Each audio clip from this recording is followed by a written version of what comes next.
Assalamualaikum warahmatullahi wabarakatuh. Perkenalkan, nama saya Duratul Qaimah, asal prodi Magister Pendidikan Agama Islam. Saya di sini akan memaparkan materi tentang Majaz Al-Hadis dengan mata kuliah Studi Al-Hadis Perspektif Pendidikan Agama Islam dengan dosen pengampu Prof. Dr. Hajah Marhumah MPD. Selamat menyaksikan.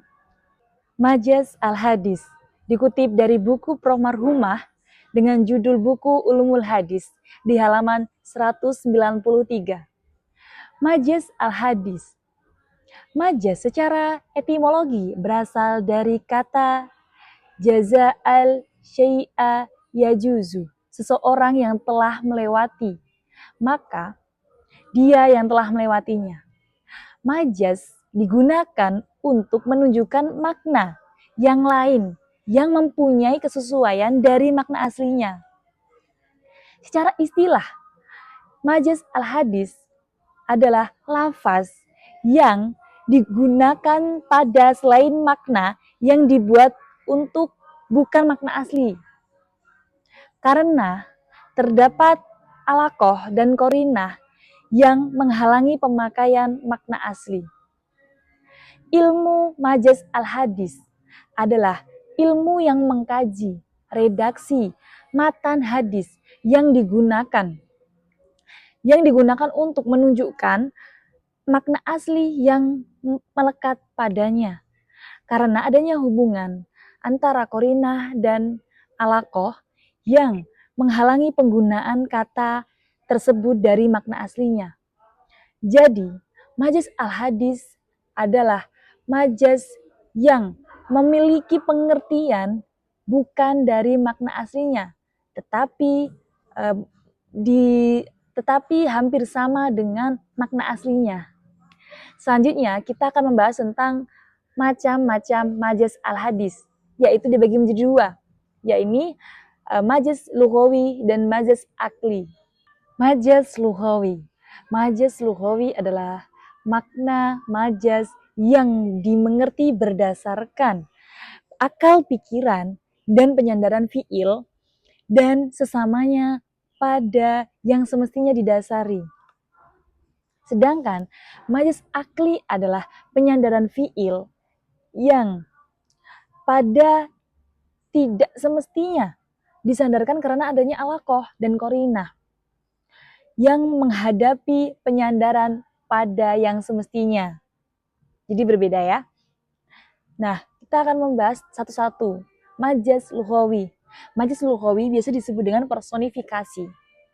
Majaz lughawi adalah lafaz yang digunakan bukan pada tempatnya, disebabkan karena adanya alaqoh atau korinah yang mencegah dari arti yang sebenarnya.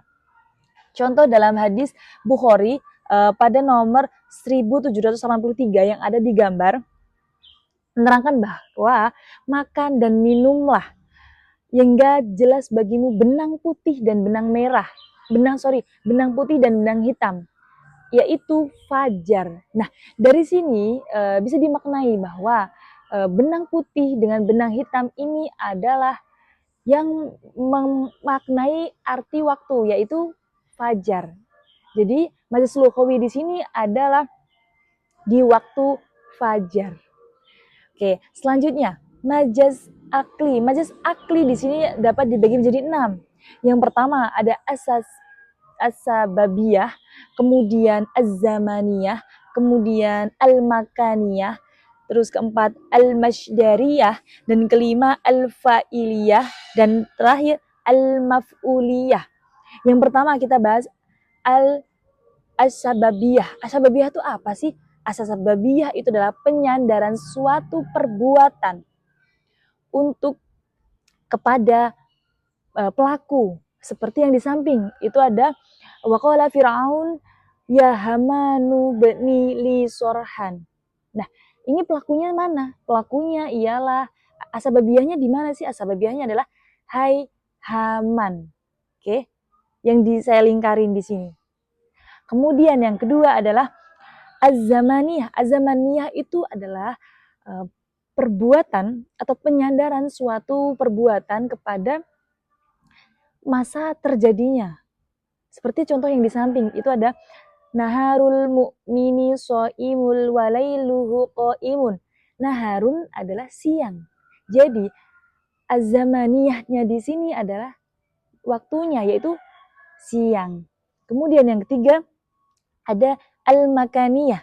Al-makaniyah di samping, al-makaniyah itu adalah penyandaran sesuatu pada perbuatan tempat terjadinya. Seperti yang di samping. Ada wa'adallahul mu'minina wal mu'minati jannatin tajri min tahtihal anhar. Yang artinya Allah menunjukkan kepada orang-orang mukmin dan laki-laki dan perempuan akan mendapatkan surga yang di bawahnya mengalir sungai-sungai. Nah, surga yang mengalir di bawah bawahnya mengalir sungai-sungai ini adalah al-makaniyah, yaitu apa? Tempat terjadinya. Kemudian yang keempat adalah al-masdariyah. Al-masdariyah di sini adalah penyandaran suatu perbuatan kepada masdarnya atau kata dasarnya. Seperti yang di samping, yaitu saya zukuruni qaumi idza jadda jidduhum. Ya, jidduhum ini apa sih? Kesulitan. Jadi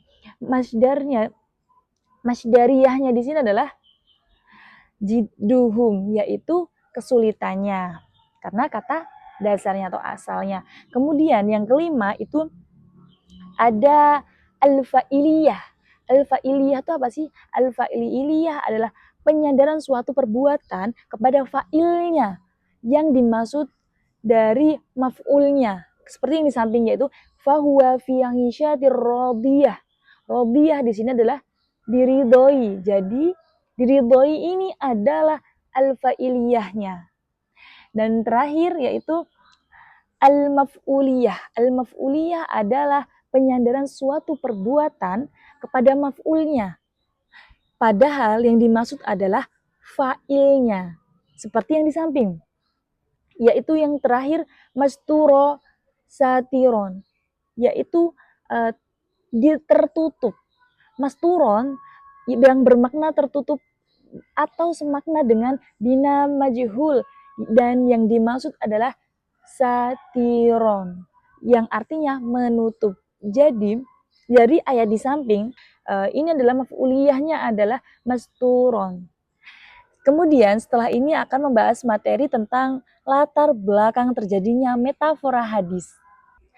Faktor yang melatar belakangi terjadinya metafora hadis, yakni ada 3. Tetapi Ibrahim Anis menambahkan 2 menjadi 5. Yang pertama, jika diungkapkan secara hakiki memiliki makna yang berlebihan. Seperti contoh hadis yang di samping, yakni perbuatan Tuhan. Yang disitu saya lingkarin yaitu ba'an. Ba'an itu apa sih? Sedepah. Makna sedepah ini adalah berlebihan. Kemudian yang kedua, jika diungkapkan secara hakiki memiliki makna yang tidak santun, seperti membuang air besar. Membuang air besar ini bisa diganti menjadi ke belakang. Makna ke belakang di sini akan menjadi lebih sopan atau santun. Kemudian yang ketiga, jika diungkapkan secara hakiki memiliki makna yang indah, seperti contoh perbuatan Tuhan tadi yang diriwayatkan oleh Imam Bukhari. Jika seorang hamba mendekat kepadaku sejengkal, aku akan menyambut dia sehasta. Jika hambaku datang kepadaku sehasta, aku akan sedepa. Jika hambaku datang kepadaku berjalan, aku akan berlari. Nah, di sini makna hadis di sini adalah makna hadis yang indah. Kemudian Ibrahim Anis menambahkan 2 ta. Yang pertama, penjelasan makna. Penjelasan makna di sini ungkapan majaz digunakan untuk menjelaskan makna yang abstrak, untuk menjadi makna yang bentuk dalam konkret gitu, sehingga orang yang mendengarkannya mudah menangkap dan mudah memahami. Contoh dari rojulun kasrotu al-romat, yang artinya orang yang banyak abunya. Orang yang banyak abunya ini memiliki makna orang yang sering bersedekah dengan para tamunya. Ini adalah penjelasan makna. Kemudian yang kedua dari Ibrahim Anis yaitu penggunaan majas, menggunakan peningkatan intelektual manusia yang terus berkembang. Semakin berkembang intelektual manusia, hal-hal yang masih bersifat abstrak tidak bisa menggambarkan makna yang jelas. Sehingga selalu menuntut adanya perluasan makna. Jadi penggunaan majas di sini meningkatkan kualitas intelektualnya manusia. Jadi semakin berkembang intelektualnya manusia, maka semakin harus memperluas makna dari majas tersebut. Baik, selanjutnya cara membaca metafora hadis. Ada 3. Yang pertama, pahami konteks hadis. Kemudian, cari makna dasar. Dan terakhir, pertimbangkan hubungan. Pahami konteks hadis. Dalam Al-Quran itu ada asbabul nuzul. Kalau hadis ada asbabul wurud. Artinya, latar belakang atau sebab kenapa hadis itu diucapkan Nabi. Contoh, dalam hadis yang di samping itu ada bahwa orang yang bangun pagi dan pagi berangkat ke masjid seperti mujahid di jalan Allah. Ini bukan literal, tapi ini metafora.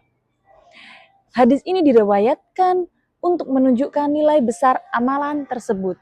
Kemudian, cari makna dasar. Kita ambil dari hadis perbuatan Tuhan tadi, yang dimana jika hambaku tuh mendekat kepadaku berjalan, aku akan menyambut dia berlari. Nah, di sini adalah maknanya adalah Tuhan mencintai hambanya lebih dari hamba mencintai Tuhannya. Kemudian yang terakhir ada pertimbangkan hubungan. Kita kutip dari perbuatan Tuhan tadi yang diriwayatkan oleh Imam Bukhari. Yang mana artinya adalah Tuhan yang mencintai hambanya. Selanjutnya adalah cara memahami metafora hadis. Yang pertama, yakni mengetahui setting historis hadis itu dimunculkan. Kemudian, mengetahui ilahnya hadis itu kepada siapa ditujukan. Kemudian yang ketiga, mengumpulkan hadis yang setema. Dan yang terakhir, mencari kosakata yang sesuai. Nah, itulah tadi materi dari Majas Al-Hadis. Apabila ada kekeliruan, saya mohon maaf. Terakhir, education is not preparation for life, but education is life itself. Jadi, pendidikan itu bukanlah persiapan untuk hidup, tetapi pendidikan itu sendiri adalah hidup. Thank you, saya Duratul Qoimah. Apabila ada saya salah kata, saya mohon maaf. Wallahu muwaffiq ila aqwamit thoriq. Wassalamualaikum warahmatullahi wabarakatuh. Bye-bye.